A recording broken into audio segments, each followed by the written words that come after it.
Dear students, good morning to all.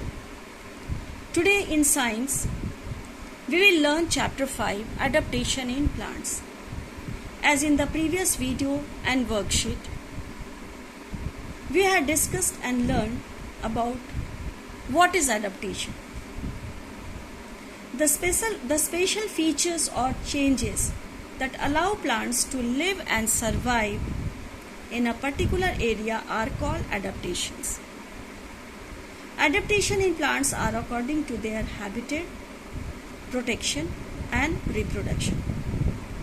So on the basis of their habitat, plants are classified into terrestrial and aquatic. So here again I have made some easy way of learning for you all that will help you to understand it very well. You can learn it very soon. So here are the details. Adaptation in plants. Plants on the basis of their habitats, they are classified into two, aquatic plant and terrestrial plant. Aquatic plant. Aquatic means water. So the plants that grow in water are called aquatic plants. They are of three types: floating plants, fixed plants and underwater plants. The other type of plant is terrestrial plant. Terrestrial means land. So the plants that grow on land is called terrestrial plants, and they are of 7 types.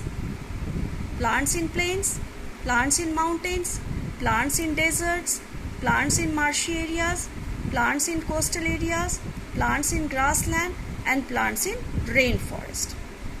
Is that clear, students? Now, other than these plants, there are some more interesting plants that we will discuss and learn today. Some other interesting plants. There are 2 types of other interesting plants, that is insectivorous plants and non-green plants. So let's discuss about insectivorous plants first. Some plants in our surroundings capture and eat insects. They are called insectivorous or carnivorous plants because they eat insects. They capture and eat insects. Such plants have some special features to capture insects. These plants have chlorophyll and they are also able to make their food through photosynthesis. They can make food through photosynthesis. But still, they get some of the nutrients from the insects. So the plants like insectivorous are Venus flytrap, sundew, bladderwort and pitcher plants.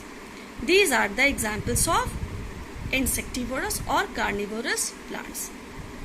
In the pitcher plant, the leaf is modified into a pitcher. Pitcher means ghada. It is called ghada in Hindi or surahi. That type of plant they are, with a lid to capture insects. So as soon as the insects sit on it, on the lid of it, this plant capture the insects. Now you can see the picture here, insectivorous plant picture. This is the Venus flytrap.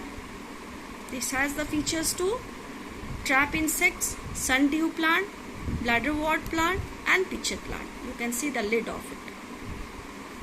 These are the examples of insectivorous plant. Now, the next other interesting plant are non-green plants.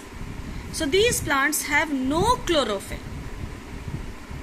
They are called achlorophyllous or non-photosynthetic plants. They depend because they are non-green plants. So they cannot make food through photosynthesis. That is why they are called non-photosynthetic plants. They depend on either living organism, that is parasitic. What is parasitic? Plants that depend on other plants are called parasitic. So cascata is one kind of plant that depend on parasitic. So they depend either on living organism or dead and decaying, that is rotting material, or saprophytic to get their food. Cascata, another name of cascata is dodder.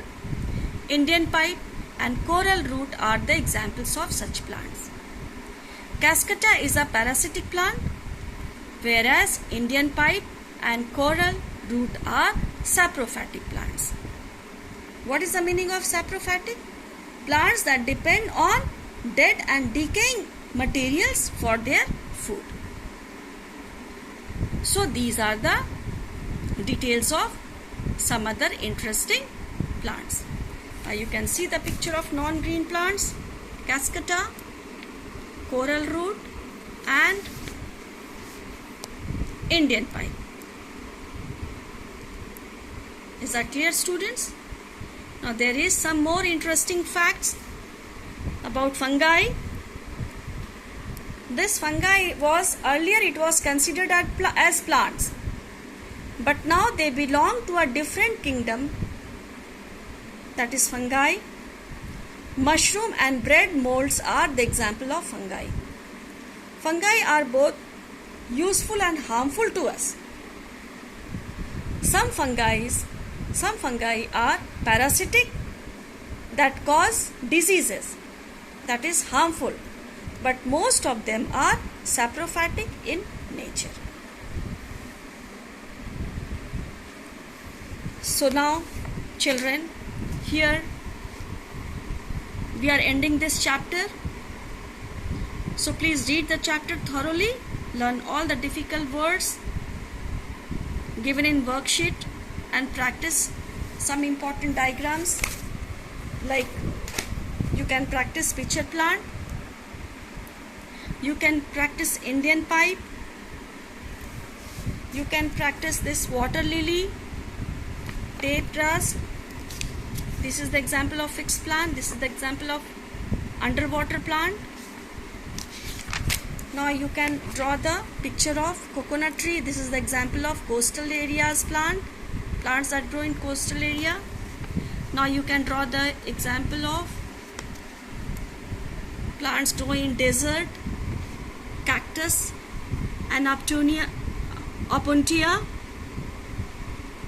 And here you can draw the example of plants that grow in hills or mountain area, that pine tree and fir tree. Okay. Bye students. Take care. Have a good day.